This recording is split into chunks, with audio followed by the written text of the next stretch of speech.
Ladies and gentlemen, welcome to the Mailbox for the 14th of September 2012. My name is TotalBiscuit, bringing you your daily dose of community interaction, gaming discussion, and all that good stuff. You can email in mailbox@cynicalbrit.com, that's mailbox@cynicalbrit.com, with topics for future shows. The game in the background is Night into Dreams, the Japanese PS2 re-release. Yeah, I know, this is a little bit of a departure from the norm. I felt like a nostalgia trip. Night into Dreams was a game on the Sega Saturn, and I had heard quite some time ago that there was a re-release of the game on PlayStation 2, and that it had a mode which had improved graphics and a few other things, and at the end of the day, it's Nights. I wanted to play more Nights, so found it, loaded it into my PlayStation emulator, and hey presto, glorious 60 frames per second Nights. The first level is in original Saturn graphics mode. The second level in this footage is in the PlayStation 2 improved graphics mode, and it's still glorious. It still plays so very, very well. Though, I would imagine the reaction to it's going to be, what the hell is going on? I remember streaming this a long time ago, and people were like, what the heck is this? Yeah, it's a little difficult to explain. First email comes in here from Carpus that says, on the mailbox, previously the topic of Lord of the Rings arose. I agree with what you said, so this isn't a message contradicting you or asking you to explain further. I simply wish to ask you, what are your thoughts on the current Lord of the Rings titles in video games? As we're both fans of the universe Tolkien created, I'm sure you would like more games based within Middle-earth, though Lord of the Rings games always seem to get pushed aside, despite being a strong IP. It seems that when a game is announced, it gets little coverage and then goes off the radar. War in the North is a good example of this. So I was wondering, do you think we'll get another big game set in the Lord of the Rings universe that'll do really well, or do you think that the attention of this setting is too heavily controlled by Bethesda with the Elder Scrolls and Blizzard with the Warcraft franchise? Well, I can safely say that no, I don't think it's too heavily controlled by either of those companies, really. Pretty much every Lord of the Rings game that's come out aside from War in the North, which honestly was a bit of a weird one. That's actually a game I never really got the chance to play a lot of. I really do need to do that, because I heard it got, middling to average to slightly above average reviews, and it had some interesting qualities to it. I like the fact that it used the Lord of the Rings universe and then decided, you know what, we're just going to tell a different story. This is one of the coolest things about Lord of the Rings: The Third Age. That got slammed for having these clone characters. It had a guy that was very much like Gandalf, it had a guy that was very much like Gimli, blah blah blah, and you were sort of following in the trail of the actual Fellowship. But that was cool, because you got to see different sides of the story and different aspects of the journey, and you also got to do things which were somewhat out of the ordinary. That game was actually pretty fun, in my opinion. It was a fairly standard Final Fantasy style of battle system, if I recall correctly. It was a pretty traditional style. It was in the JRPG style. I'm pretty sure the game had random encounters, if I recall correctly. It had all sorts of interesting stuff in it. That game was actually legitimately good. The problem is, the last few years have been rather unkind to Lord of the Rings fans when it comes to gaming. We've had War in the North, which many people say is, again, average at best. We also had Lord of the Rings Conquest, which came out in 2009. Oh god, that was like a Lord of the Rings version of Star Wars Battlefront. That sounds great, it was not. The single-player campaign was just abysmal, because it was essentially just bot-controlled matches, and the online stuff wasn't even close. The combat system was just horrible. They didn't really manage to grasp that one at all, as far as I'm concerned. And then, of course, you had Aragorn's Quest that was very much aimed at kids. That wasn't particularly good either. But then you've had a bunch of expansions for Lord of the Rings Online, which was a legitimately good game, if not just a little bit too much like World of Warcraft for my personal enjoyment. I played quite a bit of it, and I just got bored during the leveling process because it was the same bloody things. Oh, this is not an evolution in any way, although it is one of the more successful WoW clones. It does help that it's based on a really good IP, and they have taken it into some very interesting directions over the last few years. It's now free to play, so it's kind of worth trying out. And then you had Lord of the Rings Battle for Middle-earth and Battle for Middle-earth 2. Those were pretty good. I mean, the first game was kind of an RTS light in the sense that you didn't really build your base per se, you just had spots inside this wall that allowed you to construct various buildings, but the combat was great fun. The way that you could charge down orcs with cavalry, the way that the large fought and smashed their way through the ranks. It was a good looking game. You could do all sorts of cool stuff like some of the Oathbreakers or the Balrog.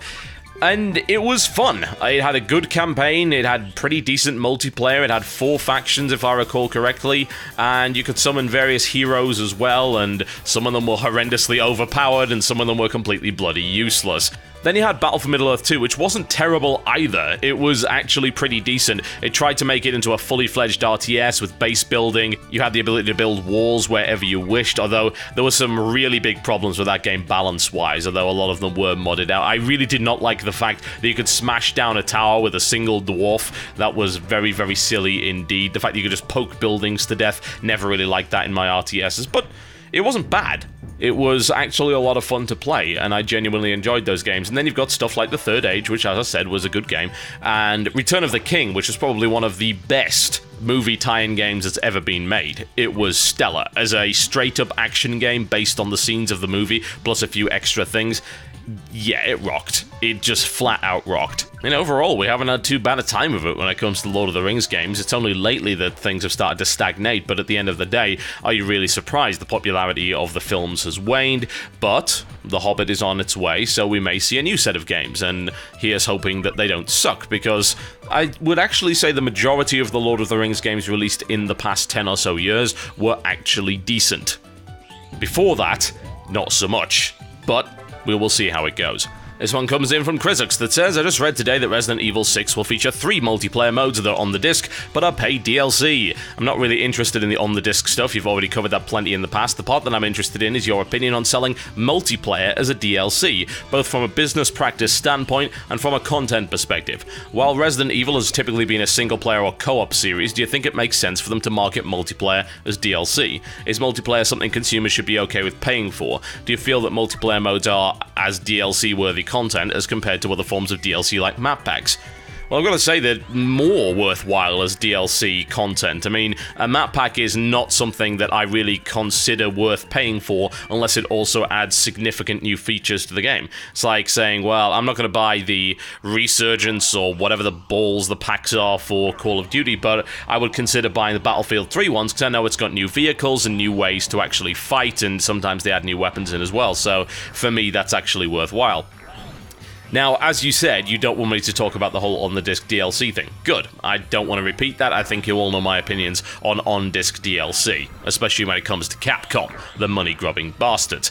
But when it comes to selling multiplayer as DLC, that's a really interesting concept. I think that's something that could actually be done. A while ago, I stated that there are certain games like, say, Battlefield and Call of Duty that I would love to see move away entirely from single player. And it's upsetting to say that, considering I very much enjoyed the campaign of Modern Warfare, the original, that being COD 4, and I also liked the original Call of Duty. It was an amazing experience, but at this point, they're wasting an awful lot of money on a 4-hour linear campaign that essentially holds your hand through the entirety of it.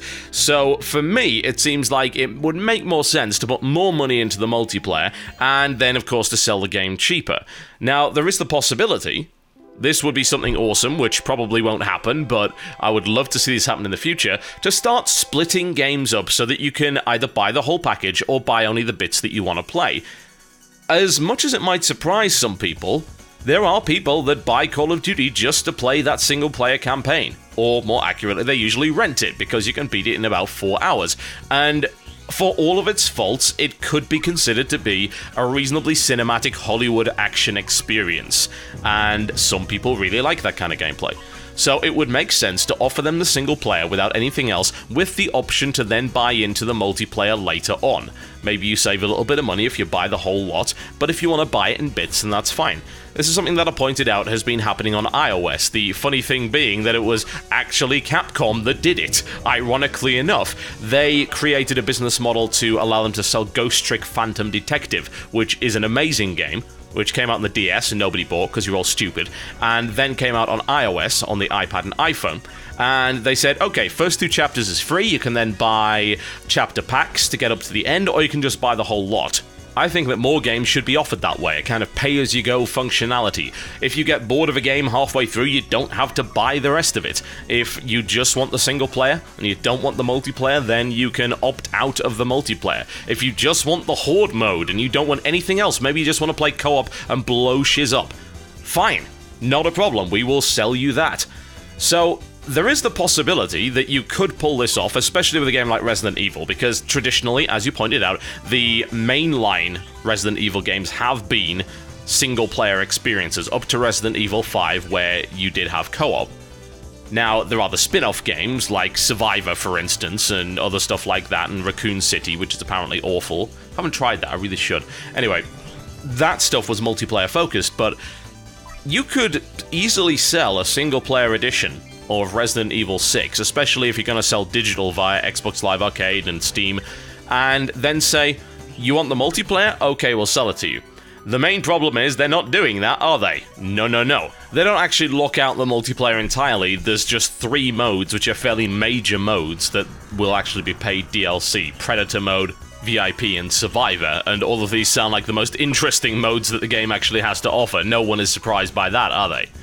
So I think we perhaps could be entering an era, although I haven't seen a lot of evidence of it, where it's the consumer's right to purchase parts of video games. Only bits. They want to experience their entertainment in a very specific way, and I think the companies that start to cater to that will probably find that they end up getting more sales, moving away from the traditional $60 box market into the idea that pay-as-you-go, online renting, or just selling specific modes of the game separately could be consumer-friendly and could actually generate additional sales. This one comes in from Alex that says, recently I've noticed a lot of game trailers are no longer fully representative of the games they showcase. An example would be the trailers for Darksiders 2, the CGI one of which is now obviously not representative of the in-game graphics, as the rendered trailer is of a much higher resolution than the game it showcases. This seems misleading to me. I would even go as far as to say that I feel the trailer was so different that it could be against my consumer rights, as I bought the game based on the trailers. Is this just a product of games being produced for 7-year-old hardware, and thus should the consumer bear this in mind for all trailers, or is it just a marketing ploy at the moment? Should there be a segment of in-game footage in every trailer of upcoming games? Is this a growing problem to consumers, or am I just unlucky in the trailers I've seen recently? Well, I think you are kind of a bit unlucky, because rendered trailers are certainly not uncommon, and they're actually pretty cool to see. An example would be the PlanetSide 2 trailer. I had people asking me, well, is this misleading? It's like, well, no, it's created by Blur Studio, at least by the looks of it.